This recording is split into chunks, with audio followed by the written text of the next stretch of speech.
पौराणिक मान्यताओं के अनुसार राजा प्रियव्रत और उनकी पत्नी मालिनी संतान सुख से वंचित थे। इस बात से राजा रानी काफी दुखी रहते थे। एक दिन उन्होंने संतान प्राप्ति के लिए महर्षि कश्यप से पुत्रेष्ठी यज्ञ करवाया।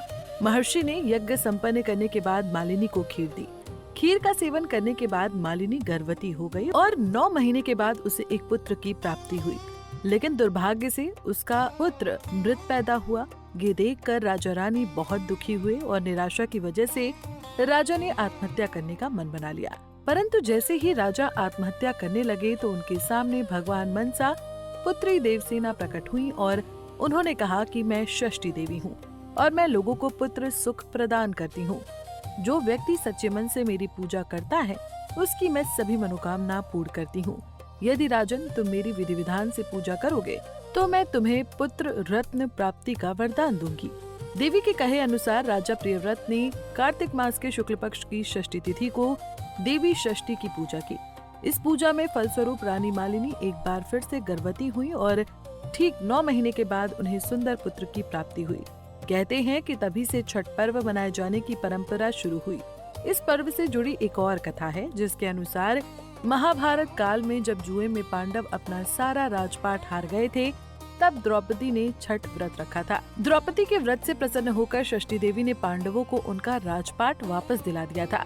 वहीं एक अन्य पौराणिक कथा के मुताबिक महाभारत काल में सूर्यपुत्र कर्ण ने सबसे पहले सूर्यदेव की पूजा की थी और कहा जाता है कि घंटों पानी में खड़े होकर कर्ण सूर्यदेव को अर्घ्य देता था। सूर्यदेव की कृपा से कर्ण एक महान योद्धा बना था। आज भी छठ में अर्घदान की यही परंपरा चली आ रही है। बोलो छठी मैया की जय। पौराणिक मान्यताओं के अनुसार राजा प्रियव्रत और उनकी पत्नी मालिनी संतान सुख से वंचित थे। इस बात से राजा रानी काफी दुखी रहते थे। एक दिन उन्होंने संतान प्राप्ति के लिए महर्षि कश्यप से पुत्रेष्ठी यज्ञ करवाया। महर्षि ने यज्ञ संपन्न करने के बाद मालिनी को खीर दी। खीर का सेवन करने के बाद मालिनी गर्भवती हो गई और 9 महीने के बाद उसे एक पुत्र की प्राप्ति हुई। लेकिन दुर्भाग्य से उसका पुत्र मृत पैदा हुआ। ये देखकर राजा रानी बहुत दुखी हुए और निराशा की वजह से राजा ने आत्महत्या करने का मन बना लिया। परंतु जैसे ही राजा आत्महत्या करने लगे तो उनके सामने भगवान मनसा पुत्री देवसेना प्रकट हुई और उन्होंने कहा कि मैं षष्ठी देवी हूँ और मैं लोगों को पुत्र सुख प्रदान करती हूँ। जो व्यक्ति सच्चे मन से मेरी पूजा करता है उसकी मैं सभी मनोकामना पूर्ण करती हूँ।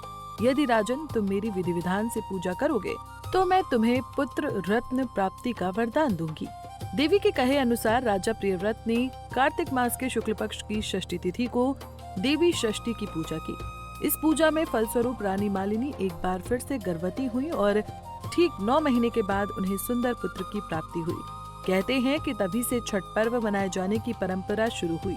इस पर्व से जुड़ी एक और कथा है जिसके अनुसार महाभारत काल में जब जुए में पांडव अपना सारा राजपाट हार गए थे तब द्रौपदी ने छठ व्रत रखा था। द्रौपदी के व्रत से प्रसन्न होकर षष्ठी देवी ने पांडवों को उनका राजपाट वापस दिला दिया था।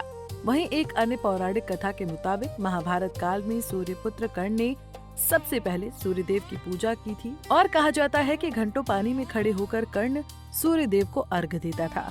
सूर्यदेव की कृपा से कर्ण एक महान योद्धा बना था। आज भी छठ में अर्घदान की यही परंपरा चली आ रही है। बोलो छठी मैया की जय।